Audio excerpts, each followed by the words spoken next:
pendant la SLI à une contraction des muscles frontaux. Ce que l'on voit ici, en fait, c'est un électromyogramme. OK? Voilà, c'est la réponse qu'on appelle photomyoclonique. Alors, qui quelquefois, chez l'éthylique, il faut se méfier. Photomyogénique ou photomyoclonique? Non, photomyoclonique ou photomyogénique. Myogénique. Oui. Donc, à l'origine musculaire, OK? Très important, qui n'a rien à voir avec la réponse photoparoxystique, qui sont des pointons qui viennent sur la région occipitale. OK? Donc, ça, c'est photomyogénique, c'est-à-dire qu'en fait, c'est un électromyogramme. OK? Dạ thì chị Hạnh nghi ngờ cái này không phải hoạt động từ não là đúng rồi á. Và cái này là nó có nguồn gốc á. Mình thấy là sự xuất hiện của những hoạt động mà cái nó rất là nhọn và biên độ nó cao vậy, mà chủ yếu là vùng trán hai bên nè. Trong cái bối cảnh là chúng ta thực nghiệm pháp kích thích ánh sáng ngắt quãng thì nó những co cơ thị trán này nó tạo ra cái hoạt động này gọi là đáp ứng co cơ do kích thích ánh sáng ngắt quãng. Và những nguồn gốc cái này là hoạt động nhiễu của điện cơ thôi. Thì thầy nhắc lại là khi thực hiện pháp kích thích ánh sáng ngắt quãng nó có 3 cái đáp ứng. Một là đáp ứng kéo theo giống hồi nãy giờ đã nói, cái thứ hai đó, đáp ứng thứ hai là photoparoxystic, tức là hoạt động kịch phát do cái pháp kích thích ánh sáng ngắt quãng nó gây nên, thì thường gặp trong cái động kinh giật cơ thiếu niên. Mình cũng vừa gặp hồi nãy. Và cái thứ ba là cái này, tức là đáp ứng co cơ, đặc biệt cái cơ ở vùng trán hai bên này do nghiệm pháp kích thích ánh sáng ngắt quãng. Thì cái này là nhiễu điện cơ thôi, căn bản thì nó là nhiễu điện cơ. Và nó hoàn toàn nó không có giống với lại cái đáp ứng là kịch phát do kích thích ánh sáng ngắt quãng. Nếu mà kịch phát do kích thích ánh sáng ngắt quãng nó là những cái đa gai hoặc là gai sống ở vùng chẩm hai bên. Còn cái này là toàn là những cái rất là nhọn mà biên độ rất là cao, nhanh. Này là nhiễu điện cơ. Bon, ça, on en a déjà vu une tout à l'heure. Je vous le montre. Donc, c'est un tracé de sommeil. On voit que l'enfant, ici, qui a 15 ans, donc, dort profondément, un stade 2-3 du sommeil. Et de nouveau, vous voyez qu'ici, on enregistre sur le muscle une activité de type tonique. C'est donc une crise tonique du sommeil dont on a déjà parlé tout à l'heure dans le cadre d'un syndrome de Lennox-Gastaut. Cái này thì hồi nãy thầy cũng đã chỉ cho mình xem rồi, giờ thì cũng chiếu lại nhắc lại thôi. Đây là đo ở một bé 15 tuổi bị những cử động đột ngột mạnh trong giấc ngủ với những cái cơn vắng ý thức không điển hình, nhiều cơn té ngã đột ngột kèm theo là có suy giảm nhận thức nặng.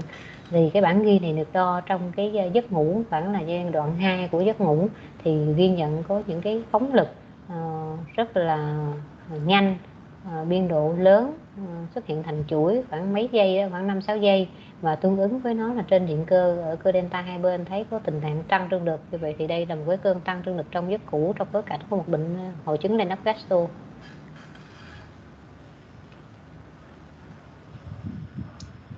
Là, c'est quand même là aussi 3 tracés. Ici, le tracé numéro 1, tracé numéro 2, tracé numéro 3. Je ne vais pas insister parce qu'on en a beaucoup parlé ce matin. Donc, il s'agit d'un stade précoce ici de la maladie de Creutzfeldt-Jakob. Une semaine après l'apparition des activités pseudo-périodiques, plus ou moins régulières, plus ou moins aiguës, et l'installation du diagnostic à la semaine 4. Vous vous souvenez, on en a parlé très longuement ce matin. Donc, l'intérêt de répéter les électroencéphalogrammes lorsque vous suspectez une maladie de Creutzfeldt-Jakob. Dạ, cái trên slide này gồm có 3 cái bảng điền não đo vào thời điểm khác nhau. Cái bên trái đầu tiên là đo vào ngày 1 lúc khởi bệnh ở bệnh nhân 62 tuổi bị té ngã thường xuyên, có những cái cử động dạng là múa giật, múa vờn. Cái hình phía bên phải là đo vào ngày 2, cũng trong cái tuần đó thôi. Và cái hình ở dưới là đo vào tuần thứ 4 của bệnh thì nó rõ rồi. Và cái hình thứ 4 này là giúp chẩn đoán, không có chối cãi được nữa, kết hợp với lâm sàng. Cái này sáng thì nói nhiều rồi. Đây là cái hình ảnh điển hình của bệnh Creutzfeldt-Jakob. Và nhắc lại là cái lợi ích của cái việc đo lặp đi lặp lại điện não để theo dõi cái diễn tiến của bệnh, để đánh giá cái sự thay đổi của nó.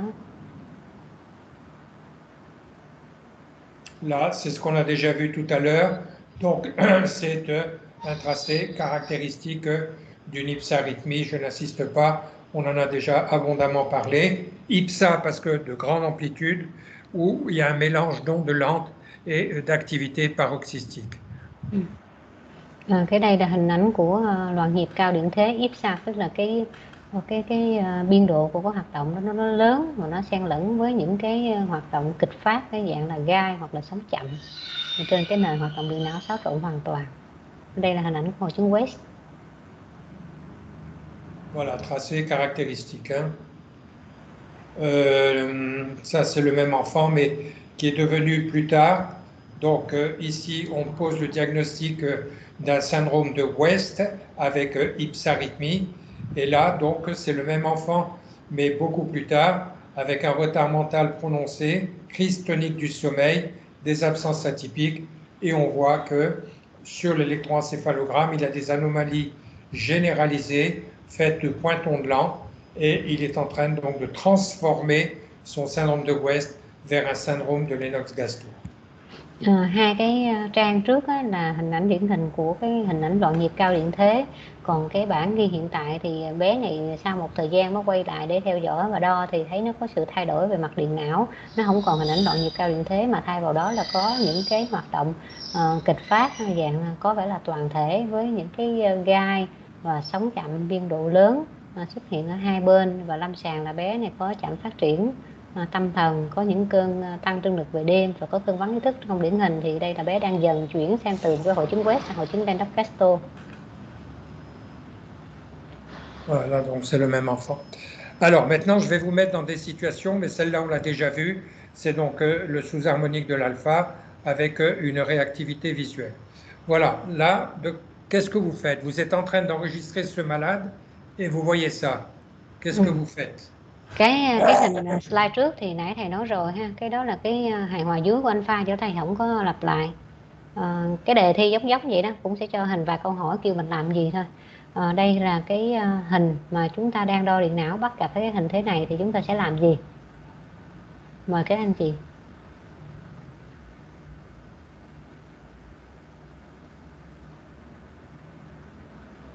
Cô em nghĩ là mình phải giảm cái tốc độ chạy giấy để mình quan sát coi cái sóng của nó rõ hơn đó cô, để mình xác định đây là cái gai sóng hay là những cái gai nó chồng lên nhau hay là nó chỉ là những cái sóng chậm thôi.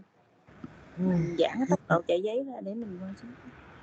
Dr. Hạnh a dit il faut modifier la vitesse sur la machine EEG pour pouvoir vérifier si ce sont des polypointons ou quelque chose d'autre. Oui, mais il faut surtout quoi faire? Vous regardez le malade toujours. Quand il y a des éléments qui surviennent sur le tracé EEG, on regarde toujours le malade. Et si vous regardez le malade à ce moment-là, où il y a ces éléments qui surviennent, vous allez vous apercevoir qu'il est en train de mâchonner. Il a un chewing-gum dans la bouche et il est en train de mâchonner. Là, il s'arrête de mâchonner. Donc, toujours observer le malade. C'est un artefact de mâchonnement. Okay? Chị Hạnh nói thì cũng được, nhưng mà cái này ý thầy là trong lúc mà đang đo điện não, ví dụ mình ngồi tại chỗ đó, bệnh nhân đang ngồi đo đi, thì thấy cái hình này chúng ta làm gì? Lúc này chúng ta phải quan sát bệnh nhân, coi cái gì đang xảy ra. Thấy hoạt động này dở, nếu có cơn thì coi cái bệnh nhân có cơn lên lâm sàng hay không, còn nếu mà nghĩ nhiễu thì coi là nhiễu do cái gì để mình chỉnh. Thì cái này là nhiễu do bệnh nhân nhai, bệnh nhân đang nhai xương gươm ở trong miệng, hai cái cơ thái dương nó ấy lên đây. Đây là nhiễu do nhai thôi, rất là thường gặp. Dạ, c'est bon. Alors, tout à l'heure, notre camarade là, il a parlé d'ondes de lambda, vous vous souvenez? Alors, ces ondes lambda, voilà un exemple tout à fait caractéristique. On observe ça donc chez tous les individus lorsque la lumière est un petit peu vive au moment de l'ouverture des yeux et elles disparaissent à la fermeture des yeux. Voilà donc ce qu'on appelle des ondes lambda tout à fait caractéristiques. Okay? Elles peuvent être plus ou moins symétriques ou asymétriques, comme c'est le cas ici. Vous voyez que là, elles sont plus abondantes au niveau de la région pariéto-occipitale droite, alors qu'à gauche, on les voit beaucoup moins. Donc ça, c'est une activité de type onde lambda tout à fait caractéristique. Hồi nãy thì anh Hà có nói tới một cái sóng là sóng lambda, thì đây là chính xác là hình ảnh của sóng lambda là cái này, nó xuất hiện đúng là cũng ở thùy chẩm, nhưng mà cái hình thái nó là hơi nhọn như thế này và nó xuất hiện khi mà bệnh nhân mở mắt, biến mất khi nhắm mắt, nó ngược với thằng alpha. Và đôi khi thì cái nhịp lambda này á, về lý thuyết thì nó sẽ là đối xứng hai bên, nhưng mà có nhiều trường hợp nó chẳng có đối xứng. Như trường hợp này thì nó chỉ rõ ràng ở bán cầu phía bên phải hơn là bên trái. Bên trái mình thấy có vài nhịp thôi, vài nhiều cái đường đen đen ở B3O1 này với lại T5O1 có vài nhịp, nó không có rõ ràng. Là, on l'a fait. Donc, on a commencé par ça tout à l'heure. Tracé donc, que vous faites pendant l'hyperpnée. Vous voyez ces éléments apparaître. Qu'est-ce que vous faites? Vous arrêtez immédiatement cette hyperpnée. Je demande à l'enfant de continuer. Je lui demande d'ouvrir les yeux. Et là, j'arrive pas à lire. Một cái ví dụ khác là khi chúng ta đang đo điện não cho đứa bé đây, đứa bé này nó đang bị học hành, nó bị sa sút á, thì chúng ta đo điện não thấy hình ảnh này, đang đo thấy như vậy thì chúng ta sẽ làm gì khi mà bé đang làm tăng thông khí? Thứ nhất á, là chúng ta ngưng cái bảng điện, ngưng tăng thông khí ngay lập tức, sợ nó vô cái cơn vắng ý thức. Rồi thứ hai là chúng ta yêu cầu đứa bé là tiếp tục tăng thông khí đi. Rồi thứ ba là yêu cầu đứa bé mở mắt lên. Rồi cuối cùng là tôi không có làm gì hết, cứ để nó. Je te vois plus. Số 2. Tout va bien chez nous. Donc, c'est quoi? Je ne fais rien, c'est ça? Chọn đáp án là chị Kiết Minh chọn là non, elle a choisi le numéro 2. Continue l'hyperpnée. Exactement. Hein? On demande à l'enfant de continuer l'hyperpnée parce que c'est une réaction tout à fait normale à l'hyperpnée. Ok? Chị Chiến Minh chọn đúng là tiếp tục thực hiện nghiệm pháp tăng thông khí. Cái đó không có gì đáng lo hết, đó là một cái đáp ứng sinh lý bình thường với nghiệm pháp tăng thông khí thôi. Là, c'est aussi un tracé pendant l'hyperpnée. On observe ces éléments ici particuliers et lorsque l'on augmente la vitesse de déroulement, on s'aperçoit qu'il y a une décharge de pointe onde. Alors, que faire? Voilà les... Đây là bản ghi điện não ở một đứa bé 9 tuổi với tình trạng là hay mơ màng đó, mơ mộng mộng. Thì lúc mà làm điện não tăng thông khí thì thấy cái hình phía bên trái thấy nó có cái gì đó đang xảy ra, thì cái hình bên phải người ta điều chỉnh cái biên độ của cái hoạt động điện não lại thì thấy rõ ràng đây là những cái gai sống toàn thể. Như vậy giờ mình làm cái gì? Thứ nhất là mình ngưng tăng thông khí ngay lập tức. Thứ hai là yêu cầu đứa bé là tiếp tục tăng thông khí đi. Thứ ba là nói đứa nhỏ là đếm đi, hoặc là gõ tay xuống bàn từng nhịp. Thứ tư là đây là khởi đầu của một cái cơn động kinh co cứng co giật toàn thể rồi. Mình làm gì ạ?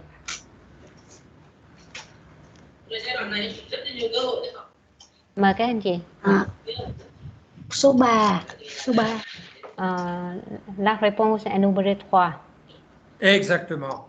Donc il s'agit, on voit très bien ici qu'il s'agit donc le début d'une absence régulière à 3 cycles par seconde, absence tout à fait typique, et donc on lui demande de faire un tapping ou de compter, ou on lui donne un numéro qu'on lui fera répéter lorsque l'absence sera terminée. Très bien, parfait. Rồi, rất là tốt. Đây là hình ảnh khởi đầu chuẩn bị vô cái cơn vắng ý thức điển hình rồi. Và do đó chúng ta yêu cầu bệnh nhân một là đếm nè, hai là gõ tay, hoặc là chúng ta nói đại cho đứa bé này một cái số nào đó đi, lát nữa lúc mà tỉnh dậy hỏi nãy mình nói số gì. Transitoire, ça c'est un syndrome de Gastaut, on en a déjà vu. Cái đó là hội chứng Gastaut mà chúng ta đã nói, động kinh thùy chẩm thể Gastaut. Cái này cũng nói rồi.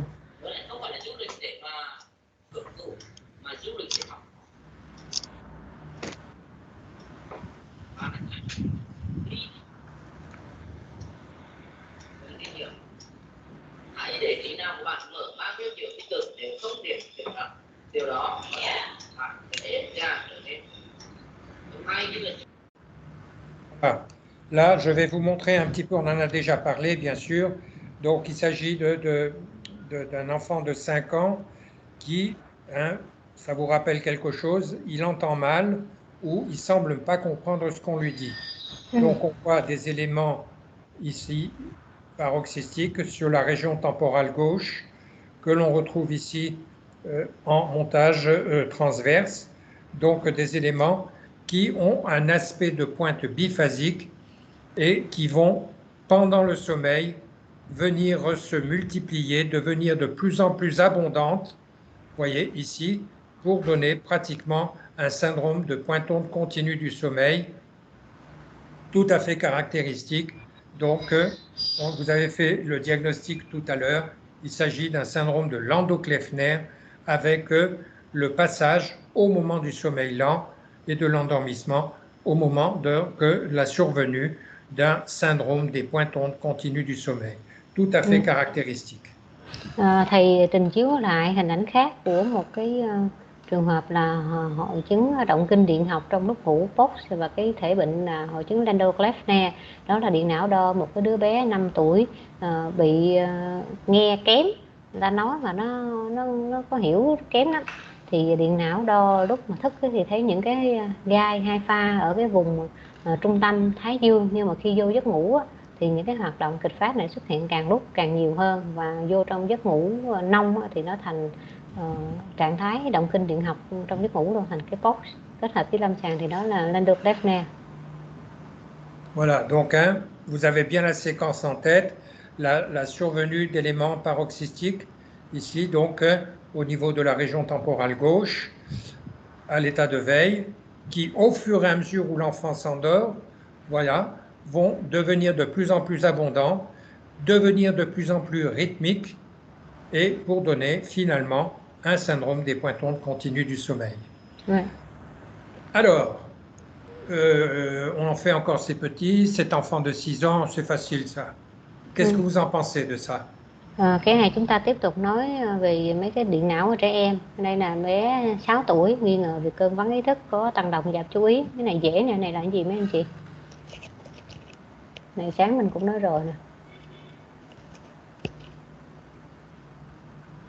Donc, il a 6 ans, c'est un tracé de sommeil, on voit qu'il est en stade 2 du sommeil, et puis vous avez cette bouffée d'éléments lents, antérieurs, de grande amplitude, qui dure que 2 à 3 secondes, et qui disparaît par la suite. Qu'est-ce que ça peut être, ça? Rồi dữ liệu thầy cung cấp thêm đây là điểm điện não đo trong giấc ngủ, ở giấc ngủ sống chậm, và này chậm nông, và ghi nhận ở cái vùng trán phía trước hai bên những cái hoạt động chậm biên độ lớn xuất hiện thành đợt bùng phát khoảng 2 đến 3 giây, rồi sau đó nó biến mất. Vậy cái này là cái gì? Cái này hồi sáng thầy chưa có nói đâu. Đúng rồi.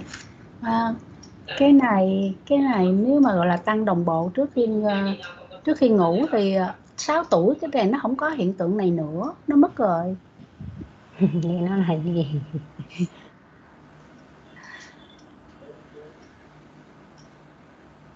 Allô? Là chị trả lời đi chị Minh. Cái c'est này tout simple, il n'y a pas de piège, hein, c'est tout này simple. đơn giản, thầy không có gài bẫy. Sống nhọn vùng đỉnh không? Sống nhọn vùng đỉnh là cái gì ta? Gạch phát á. Vậy sao? Dạ, Dr. Kiến Minh, em là deux possibilités. D'après elle, premièrement, ce sont des points de vertex, et la deuxièmement, ce sont des hypersynchronies de l'endormissement. Tout à fait. C'est ce qu'on appelle une hypersynchronie de l'endormissement, c'est-à-dire qu'il va passer de ce stade de sommeil numéro 2 à un stade de sommeil beaucoup plus lent, et c'est donc un aspect assez caractéristique d'une hypersynchronie de l'endormissement. Tout à fait typique. Dạ, đáp án đúng á, chị Kiến Minh hơi nghi ngờ, nhưng mà đáp án đúng đây là một cái trường hợp là quá đồng bộ lúc buồn ngủ. Cái phía trước cái sự phức hợp sống chậm này, bé nó đang ở giấc ngủ sống chậm mà chậm nông, sau đó nó trở mình, nó thức giấc rồi xong nó vô lại giấc ngủ, thì cái đây là hình ảnh tăng đồng bộ lúc buồn ngủ, hay gọi là quá đồng bộ lúc buồn ngủ. Mà nhân 6 tuổi nó không còn cái hoạt động đó nữa. Dr. Kiến Minh đi mais ça survient chez un enfant de 6 ans, est-ce que c'est possible? De 6 ans. Oui. Un peu trop tard. C'est un peu tard, effectivement. En fait, c'est une forme de passage du stade 2 au stade 3 du sommeil. Vous voyez, alors on met ça, on appelle ça une hypersynchronie, mais ce n'est pas forcément de l'endormissement puisqu'il dort. Donc ça ne peut pas être l'endormissement. Donc c'est un passage d'un stade 2 à un stade 3 du sommeil avec une hypersynchronie. Mais l'âge de survient de hypersynchronie. Ah oui, oui, non, l'hypersynchronie de l'endormissement, ça se voit chez le nouveau-né, ça n'a rien à voir. Hein, mais ça, on appelle une activité hypersynchrone et on appelle l'endormissement, en fait, c'est le sommeil qui devient un petit peu plus lent. Voilà. Donc, l'âge de survient de hypersynchronie, c'est de quel âge jusqu'à quel âge? Non, ce qu'on appelle l'hypersynchronie de l'endormissement, c'est un aspect qui est similaire à ça, mais que l'on voit chez le nourrisson. Donc, c'est un stade de la maturation cérébrale. Ça n'a rien à voir avec l'hypersynchronie que l'on voit ici, puisqu'il a 6 ans, mais ça, c'est simplement un passage de stade du sommeil. On a mis le mot endormissement, mais ce n'est pas un endormissement, c'est un passage de sommeil lent à un sommeil beaucoup plus lent. Tout simplement. Nữa thì nãy chị Kiết Minh nói cái từ mà gọi là tăng đồng bộ lúc buồn ngủ á, thì đúng là nó xảy ra ở trẻ sơ sinh, nhưng mà cái thuật ngữ này á nó vẫn duy trì luôn, nhưng mà không phải là lúc buồn ngủ, mà ở đây là nó chuyển từ giai đoạn giấc ngủ nông này sang một giai đoạn như đây, ví dụ đây là start 2 nữa qua start 3 thôi, mà ta vẫn dùng cái từ là tăng đồng bộ lúc buồn ngủ, mà không phải là lúc buồn ngủ không, mà lúc nó chuyển cũng vậy nữa. Và hình ảnh mà tăng đồng bộ lúc mà chuyển từ giấc ngủ nông này sang một giai đoạn khác nữa thì nó có thể gặp ở lứa tuổi khác chứ không phải chỉ là ở sơ sinh. Cảm ơn. Bon, ça, c'est un peu facile quand même. Cái này dễ nha. Bon, chắc anh chị trả lời được hết rồi ha. Ça doit être d'ailleurs la dernière. Non, c'est pas la dernière.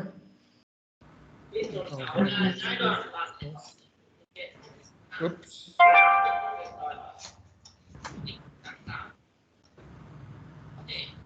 Voilà, donc ça c'est un enfant avec un retard scolaire inexpliqué.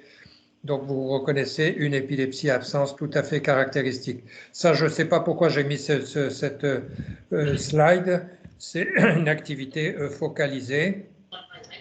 Focalisée. C'est un homme de 45 ans. Pas d'intérêt. Hein. Et ça, voilà, enfant de 25 mois, suspicion d'absence. Ça, c'est une hypersynchronie de l'endormissement. C'est ça que je cherchais. Vous voyez? Oh, punaise. Ở đây là cái hình ảnh điển hình của hình tăng đồng bộ lúc buồn ngủ. Ở này là ở mấy đứa nhỏ nè, là nói hình này. Còn cái hình kia người ta cũng giữ cái từ là hypersynchrony de l'endormissement, mà nó dùng cho trẻ lớn một chút luôn á chị. Cảm ơn. Voilà. Je savais que j'avais mis l'hypersynchronie de l'endormissement et j'ai mis la précédente justement pour faire la différence. Hein. Voilà, entre ça et ça, c'est sûr que c'est pas pareil. Hein. Voilà. Ça, c'est une activité physiologique tout à fait normale chez un enfant de 25 mois. OK? Yeah. Đây là hình ảnh điện não bình thường của đứa bé 25 tuổi lúc nó chuẩn bị ngủ. Voilà, donc on a fini de faire cette révision. Alors, la semaine prochaine, je te vois pas, comment ça se fait? On va discuter avec Dr. Thanh pour savoir et les participants aussi. Je te vois plus. Dạ, thầy kết thúc cái buổi ôn tập ngày hôm nay. Tuần sau thì chúng ta sẽ thi. Thì chắc cũng sẽ bàn với anh Thành cũng như các anh chị coi là có cần có cần sửa bài hay không á. Đề thi thì em sẽ làm một cái đề thi mẫu để cho các anh chị làm khoảng 2-3 câu để biết cái cách làm thôi, để lúc đó đừng có bỡ ngỡ. Rồi cũng y như cái đề mà giống như cái Google Form anh gửi mấy anh chị điền với cái thông tin tên rồi địa chỉ email giống y vậy đó, cũng gửi lên cái hình giống vậy, cũng những cái trang này chụp lên cái hình lên cái form đó, tự điền tự chọn đáp án. Dạ. Nhưng mà em sẽ làm mẫu để mấy anh chị quen với nó. Tôi cố gắng thi học lọc anh. Dạ. Qua thời gian học thấy là thời gian quá lâu quá đó thì quên nhiều. Nay thì thấy quên nhiều. Có lẽ là mình có tài liệu sau này có cuốn tài liệu sách học lọc giới thiệu đó. rồi mỗi ngày có một cái khi mà mình thấy có cái trạng động kinh gì đó thì mình mở tới mình xem, chứ mình đọc qua rồi